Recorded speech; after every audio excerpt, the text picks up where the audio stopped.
Okay, guys, so this is the R code for week 4 of the class. I'm not going to go through all the examples in detail because these are the ones that we covered in the class, but for each little example, I'll just kind of quickly show you the slides of where we were so you can kind of match the code to what we did in class. Okay, so the first little example is, as usual, we go to the right directory. This time we're importing Excel files, so we use the package XLSX, which allows us to import Excel files.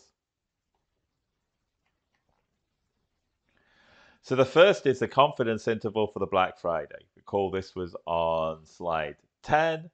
We were doing a 95% confidence interval, and let's just read in the data. 95%, we set the alpha equals 0.05. All we're doing here, if you look at Black Friday, we've got multiple columns, and the only thing we want is the hours shopping. So we just get that. We get all the summary statistics. So we get the N, we get the sample mean, we get the sample standard deviation. So these are exactly as we calculated in Excel. Remember I said the Q norm function, this is taking a probability and putting it onto the z-score. So here we've got Q norm 1 minus alpha over 2 is 1.96, our standard value. If we just put, remember as I said, like, the book does minus alpha plus alpha, which is the less mathematical way of doing it. R, like Excel, goes from left to right in the distribution, which is the more mathematical way of doing it. So alpha over 2, 0.025 in this instance, would be minus 1.96. So we calculate our margin of error, i.e. the half width of the confidence interval, which is just our z, times s over root n, exactly as we did in the slides, z s over root n. And then we just add it, and we add it and subtract it from the sample mean. And there we go. We get the confidence interval exactly as we had in class. And in fact, a little bit more accurate because we're not using 1.96. We're using whatever we got from the Q norm function, which is 1.9599. Okay, so the next one was the length of stay example. So if you recall to the slides, length of stay. So this was a one-tailed test where the null hypothesis was the mean length of stay in the hospital was 5, and the alternative was less than 5. So our mu0 is 5, and we're looking a one-tailed test to the left. So let's just read in our data. Let's see, remember how to do it. Let's just, rather than doing a view, let's just do an str so we can look at what information we have. And we had actually basically a lot of junk in it, but we have the length of stay, which is in our first column, so we received the length of stay. We set our mu0 and we're alpha.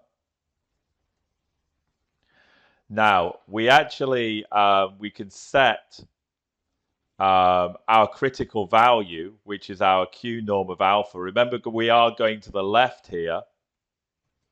So we're minus 1.5645 for alpha equals 0.05, i.e. we have 5% of our distribution at the left.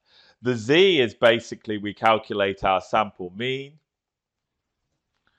which is 4.53 as per our calculations of the board. Subtract the mu0 divided by the standard deviation over the square of root n. So the z-test is something we're doing manually, like SPSS R defaults to the t-test. Again, we'll discuss the reasons of that in class. So our actual z is minus 1.278. So this is to the right of our rejection region. So it looks like we failed to reject. And in fact, we can do the little test here. My reject is false. So we failed to reject. And we can actually get the p-value here. So the p-value is 0.1006. So you can see that's our other rejection region, which is the p-value. We rejected the p-value is less than alpha, but the p-value is obviously greater than alpha. And here I just kind of cleared up. I just basically printed sprintf, basically means in R, you pass it some text, and then you kind of fill in the values. The percentage dot for f, that's just basically Fortran formatting, and it's saying we want to use like four decimal places. So let's just look what we do here. So we've got z minus 1.2780 to 4 decimal places.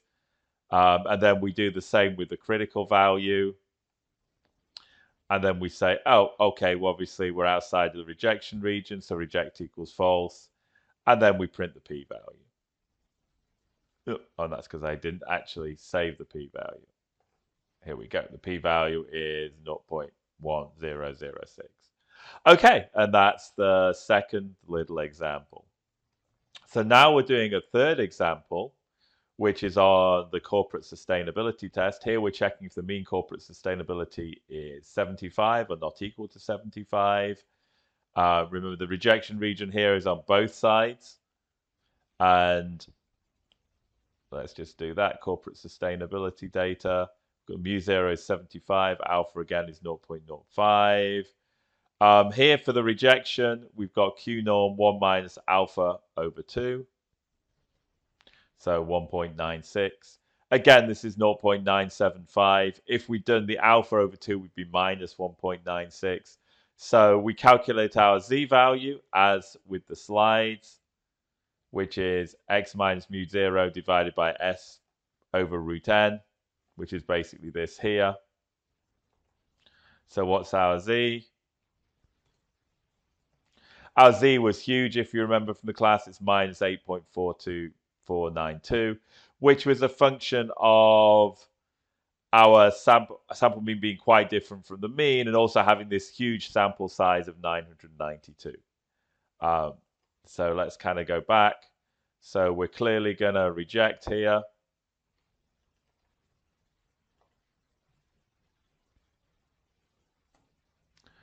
Our p-value. And just note here, because we're doing a two-tailed test, we basically, and we don't know which way things are, we actually look, okay, what's my p norm of z? What's my p-value to the left of my z, which is really, really small because we're minus 9.8. And we also look to the right. That's clearly not right because my p-value is pretty much 1 now because everything's to the right. And then we multiply by 2, i.e. half the p-values on each side of the distribution. And then we just put the whole thing together. I didn't want to do that.